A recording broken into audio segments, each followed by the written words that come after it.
Hello दोस्तों, मैं आपका दोस्त, आपका टीचर आदित्य सर। आज हम लोग देखेंगे चाइल्ड डेवलपमेंट एंड अर्थात सीडीपी। यदि आप सीटेट का तैयारी कर रहे हो या यूपी टेट का या किसी भी स्टेट के टेट का तैयारी कर रहे हो तो उनके लिए एप्लीकेबल है। निम्न में से कौन सा अधिगम के पठार का कारण नहीं है? प्रेरणा की सीमा ये तो है, विद्यालय का असहयोग ये नहीं है, शारीरिक सीमा ये भी है, ज्ञान की सीमा ये भी है। तो इसका आंसर हो जाएगा ऑप्शन नंबर बी, विद्यालय का असहयोग। क्वेश्चन नंबर सेकेंड, अधिगम अनुभव और प्रशिक्षण के परिणाम स्वरूप व्यवहार में परिवर्तन है। यह कथन किनके द्वारा दिया गया था? तो ये गेट्स व अन्य के द्वारा दिया गया था, option number first. Question number third, Stanford बिने परीक्षण मापन करता है व्यक्तित्व का, पढ़ने की दक्षता का, बुद्धि का या उपयुक्त में से कोई नहीं। स्टैनफोर्ड बिने ने सन 1905 में अपने सहयोगी साइमन के साथ मिलकर आधुनिक प्रकार का सबसे पहला सफल बुद्धि परीक्षण तैयार किया था। तो बताइए कौन सा होगा, व्यक्तित्व का, पढ़ने की दक्षता का या बुद्धि का? ऑप्शन नंबर सी, बुद्धि का। अंतर्मुखी व्यक्तित्व एवं बहिर्मुखी व्यक्तित्व का वर्गीकरण किसने किया है?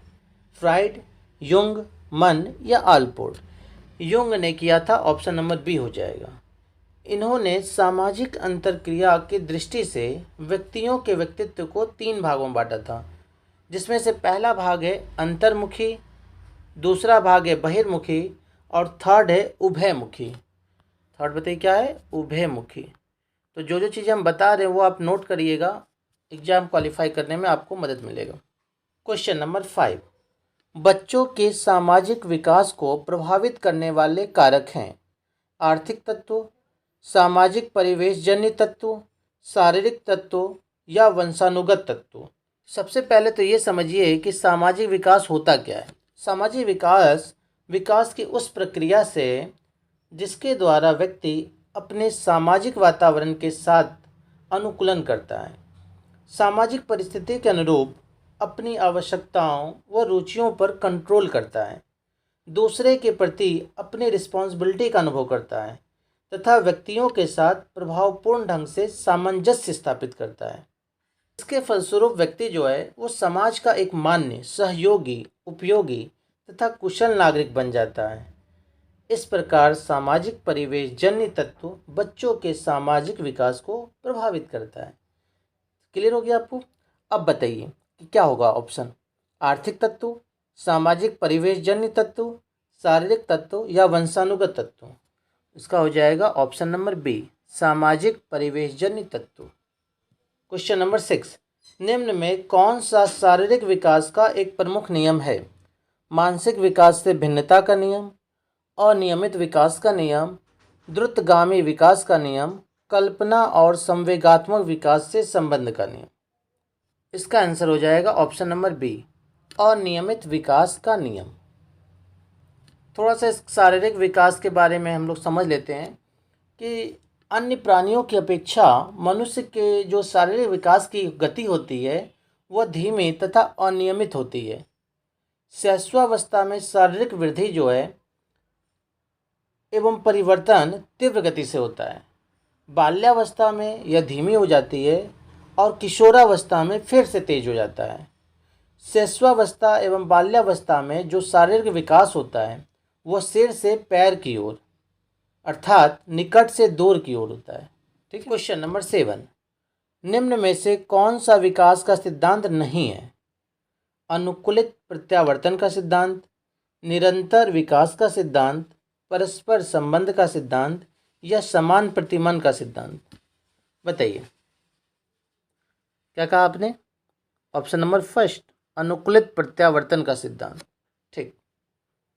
क्वेश्चन नंबर 8, विकास के परिणाम स्वरूप नवीन विशेषताएं और नवीन योग्यताएं प्रकट होती है। यह कथन किसका है? हडलॉक का है, ऑप्शन नंबर बी। समझते हैं थोड़ा सा हडलॉक ने बालक के विकास को कैसे बताया है। हडलॉक ने लिखा है कि विकास की प्रक्रिया बालक की गर्भावस्था से उसकी मृत्यु तक एक क्रम में चलती है तथा प्रत्येक अवस्था का प्रभाव दूसरी अवस्था पर जरूर पड़ता है। इनके अनुसार विकास के परिणाम स्वरूप व्यक्ति में नई नई विशेषताएं और नई नई योग्यताएं प्रकट होती हैं। क्वेश्चन नंबर 9, मूल प्रवृत्तियों को 14 प्रकार से किसने वर्गीकृत किया है? ड्रेवर ने, मैकडूगल ने, थॉर्नडाइक ने या वुडवर्थ ने? मैकडूगल ने बताया है, option number B. Question number 10, किसी दूसरी वस्तु की अपेक्षा एक वस्तु पर चेतना का केंद्रीकरण अवधान है, यह कथन किसका है? डम्विल का, रॉस का, मन का या मैकडूगल का? तो ये जो है ये डम्बिल का है, option number first. Question number 11, निम्न में से कौन सा सीखने के प्रमुख नियमों में शामिल नहीं है? तत्परता का नियम, अभ्यास का नियम, बहुअनुक्रिया का नियम या प्रभाव का नियम? इसका आंसर हो जाएगा ऑप्शन नंबर सी, बहुअनुक्रिया का नियम। समझते हैं थोड़ा सा। थॉर्नडाइक ने अपने प्रयोग के आधार पर सीखने के नियमों का प्रतिपादन किया और इसे 2 भागों में बांटा। सबसे पहला मुख्य नियम और दूसरा गौण नियम। फिर मुख्य नियम को 3 भागों में बांटा। उसमें पहला है तत्परता का नियम, जो अभी हम पीछे बताए भी थे आप लोग को, अभ्यास का नियम और प्रभाव का नियम। क्वेश्चन नंबर 12 वर्ष से 16 वर्ष के बच्चों के लिए हिंदी में डॉक्टर एस जलोटा ने कौन सा परीक्षण प्रतिपादन किया है? अशाब्दिक बुद्धि परीक्षण, साधारण मानसिक योग्यता परीक्षण, आर्मी अल्फा परीक्षण या चित्रांकन परीक्षण? तो इसका आंसर हो जाएगा ऑप्शन नंबर बी, साधारण मानसिक योग्यता परीक्षण। ये डॉक्टर एस जलोटा जी जो हैं वो पंजाब विश्वविद्यालय के प्रोफेसर हैं। इन्होंने सामूहिक बुद्धि परीक्षण का निर्माण सन 1963 ठीक है सन 1963 में किया, जिसका नाम साधारण मानसिक योग्यता परीक्षण रखा। और यह परीक्षण हिंदी, उर्दू, आंग्ल भाषा में 12 वर्ष से 16 वर्ष के बच्चों के लिए था। निम्न में से कौन सा युग्म सही नहीं है? चारों ऑप्शन खुद से रीड करिए और बताइए इसमें से कौन सा सही नहीं है। इसका जो है वो डी जो है सीखने का समग्र सिद्धांत हल ने दिया था, ये गलत है, क्योंकि सीखने का समग्र सिद्धांत जो है वो वोल्फगैंग कोहलर तथा कोर्ट कोफा के द्वारा दिया गया था और हल ने दिया था सीखने के प्रबलन सिद्धांत। तो हम आपको दोनों बता दिए, नोट करना चाहते तो नोट कर लीजिए। सीखने का समग्र सिद्धांत वोल्फगैंग कोहलर तथा कोर्ट कोफो द्वारा दिया गया था और हल ने कौन सा सिद्धांत दिया था? सीखने के प्रबलन सिद्धांत का। क्वेश्चन नंबर 14, बुद्धि के द्विकारक सिद्धांत का प्रतिपादन किसने किया? थॉर्नडाइक, स्पीयरमैन, वर्नन या स्टर्न? तो बुद्धि के द्विकारक सिद्धांत का प्रतिपादन अंग्रेज मनोवैज्ञानिक स्पीयरमैन, ऑप्शन नंबर कौन सा हो जाएगा? बी, स्पीयरमैन ने सन 1904 में किया था। इनके अनुसार बुद्धि 2 कारकों से मिलकर बना है, पहला जी फैक्टर और दूसरा एस फैक्टर। जी फैक्टर जो है वो सामान्य योग्यता कारक है और एस फैक्टर जो है वो विशिष्ट योग्यता कारक है। क्वेश्चन नंबर 15, इनमें से किनका नाम सूजन शास्त्र के पिता से जुड़ा हुआ है? क्रो एवं क्रो, गॉल्टन, रॉस या वुडवर्थ? तो गॉल्टन को सूजन शास्त्र का पिता कहा जाता है। कौन सा ऑप्शन हो जाएगा? Option number second. सूजनन विज्ञान व्यवहारिक वंशानुक्रम की वह शाखा है जिसके अंतर्गत वंशानुक्रम के सिद्धांत की सहायता से भावी पीढ़ियों को वंशानुक्रम में प्राप्त होने वाले लक्षणों को नियंत्रित किया जाता है, जिससे मानव जाति की नस्ल में सुधार हो सके। क्वेश्चन नंबर 16, ग्रंथियों के आधार पर व्यक्तित्व के विभिन्न प्रकारों की चर्चा किसने की है? क्रेस्मर ने, युंग ने, कैनन ने या स्प्रेंजर ने? बताइए, बता सकता है आप लोग में से कोई? इसका आंसर क्या होगा? बताइए। ऑप्शन नंबर सी, कैनन ने सही कहा। क्वेश्चन नंबर 17, सृजनात्मकता मौलिक परिणामों को अभिव्यक्त करने की मानसिक प्रक्रिया है, यह कथन है कोल एवं ब्रुस का, ड्रेवहल का, डिहान का या क्रो एवं क्रो का? तो ये क्रो एवं क्रो का है, option number D. Question number 18, विद्रोह की भावना की प्रवृत्ति निम्न में से किस अवस्था से संबंधित है? बाल्यावस्था, शैशवावस्था, पूर्व किशोरावस्था या मध्य किशोरावस्था? पूर्व किशोरावस्था होगा, ऑप्शन नंबर सी। और पूर्व किशोरावस्था जो है वो लगभग 12 से 14 वर्ष के किशोरों में शारीरिक और मानसिक स्वतंत्रता की प्रबल भावना होती है। अतः यदि उस पर किसी प्रकार का प्रतिबंध लगाया जाता है तो उसमें विद्रोह की ज्वाला फूट जाती है। और कोलेशनिक ने तो यहाँ तक कहा है कि जो किशोर होते हैं वो प्रौढ़ों को अपने मार्ग में बाधा समझते हैं, जो उसे अपनी स्वतंत्रता का लक्ष्य प्राप्त करने से रोकते हैं। क्वेश्चन नंबर 19, सीखने की वह अवधि जब सीखने की प्रक्रिया में कोई उन्नति नहीं होती है तो क्या कहलाती है? सीखने का वक्र, सीखने का पठार, स्मृति या अवधान? तो सीखने का पठार होता है, option number second. Question number 20, बुद्धि लब्धि निकालने का सूत्र क्या है? तो सबसे पहले तो ये समझते हैं कि बुद्धि लब्धि को कहते क्या है। तो बुद्धि लब्धि को हम लोग शॉर्ट में IQ बोलते हैं, ठीक है। स्टर्न तथा कुहलमान ने 1912 में बुद्धि लब्धि के बारे में बताया था, लेकिन ये जो फार्मूला दिया गया है ये फार्मूला टर्मेन ने दिया था। और टर्मेन ने इन चारों में से कौन सा फार्मूला दिया था ये आपसे पूछा गया है, तो बताइए कौन सा दिए थे?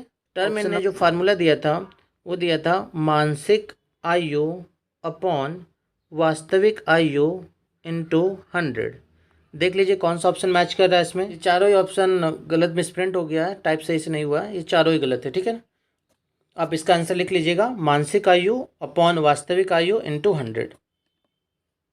क्वेश्चन नंबर 21, सीखने में प्रयास व भूल के सिद्धांत का प्रतिपादन किसने किया था?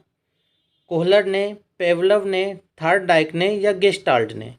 थार्नडाइक ने दिया था, option number C. Question number 22, सामान्य संयुक्त कोशिका में गुणसूत्रों के जोड़े कितने होते हैं? 22, 23, 24 या कोई नहीं? तो सामान्य मानव कोशिका में गुणसूत्रों की जो संख्या होती है वो 46 होती है। 46 का मतलब कितने जोड़े हो गए? 23, ऑप्शन नंबर बी। इनमें से 22 गुणसूत्र जो होते हैं वो नर और मादा में समान और अपने अपने जोड़ों के समजात होते हैं। इन्हें सम्मिलित रूप से समजात गुणसूत्र कहते हैं, ऑटोसोम्स। और 23वें जोड़े के गुणसूत्र स्त्री और पुरुष में समान नहीं होते हैं, जिन्हें विषमजात गुणसूत्र हेट्रोसोम्स कहते हैं। क्वेश्चन नंबर 23, कोहलर निम्न में से किससे संबंधित हैं? अभिप्रेरणा का सिद्धांत, विकास का सिद्धांत, व्यक्तित्व का सिद्धांत या अधिगम का सिद्धांत? कोहलर ने अधिगम का सिद्धांत दिए थे, option number D. Question number 24, क्रिया प्रसूत अनुबंध सिद्धांत का प्रतिपादन किसने किया? हल ने, थार्नडाइक ने, हेगार्टी ने या स्किनर ने?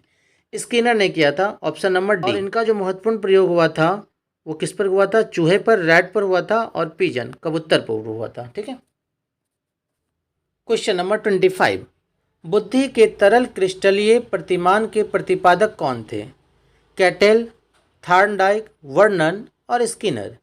कैटेल थे, ऑप्शन नंबर फर्स्ट हो जाएगा। इनके हिसाब से बुद्धि को दो भागों में बांटा गया है। पहला जो होता है वो तरल बुद्धि होता है और दूसरा ठोस बुद्धि। तरल बुद्धि को तर्क के आधार पर नवीन समस्याओं को हल करने की योग्यता होती है, जबकि ठोस बुद्धि को शिक्षा, प्रशिक्षण व अनुभव के आधार पर परिभाषित किया गया है।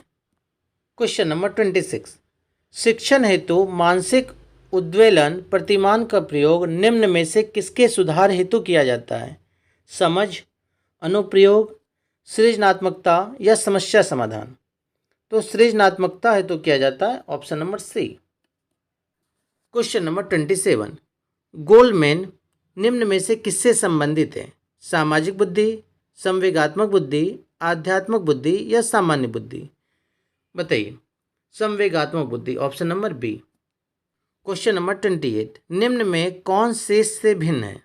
अधिगम के लिए अधिगम का सिद्धांत, समान अवयवों का सिद्धांत, ड्राइव डिडक्शन सिद्धांत, सामान्यीकरण का सिद्धांत? तो इसका आंसर हो जाएगा option number C, drive reduction सिद्धांत। क्योंकि ड्राइव डिडक्शन सिद्धांत जो है वो अधिगम का सिद्धांत है और जो 3 है वो सामान्यीकरण का सिद्धांत है। और ड्राइव रिडक्शन सिद्धांत जो है इसका प्रतिपादन क्लार्क एल हल ने किया था। क्वेश्चन नंबर 29, संज्ञानात्मक संप्राप्ति का न्यूनतम स्तर है ज्ञान, बोध, अनुप्रयोग या विश्लेषण। तो ज्ञान है option number A. Last question देखिए आज का, क्वेश्चन नंबर 30, एक बालक जो साइकिल चलाना जानता है मोटर बाइक चलाना सीख रहा है, यह उदाहरण है क्षैतिज अधिगम अंतरण का, ऊर्ध्व अधिगम अंतरण का, द्विपार्श्विक अधिगम अंतरण का, या कोई भी अधिगम अंतरण नहीं। इसका आंसर हो जाएगा हमारा ऑप्शन नंबर बी, ऊर्ध्व अधिगम अंतरण। क्योंकि ऊर्ध्व अधिगम अंतरण जो होता है वो किसी भी परिस्थिति में अर्जित ज्ञान, अनुभव, प्रशिक्षण का उपयोग प्राणी के द्वारा किसी अन्य भिन्न प्रकार की अथवा उच्च स्तरीय परिस्थिति के अध्ययन में किया जाता है। ठीक है, इस तरह आज की क्लास हम लोग यहीं समाप्त करते हैं। धन्यवाद।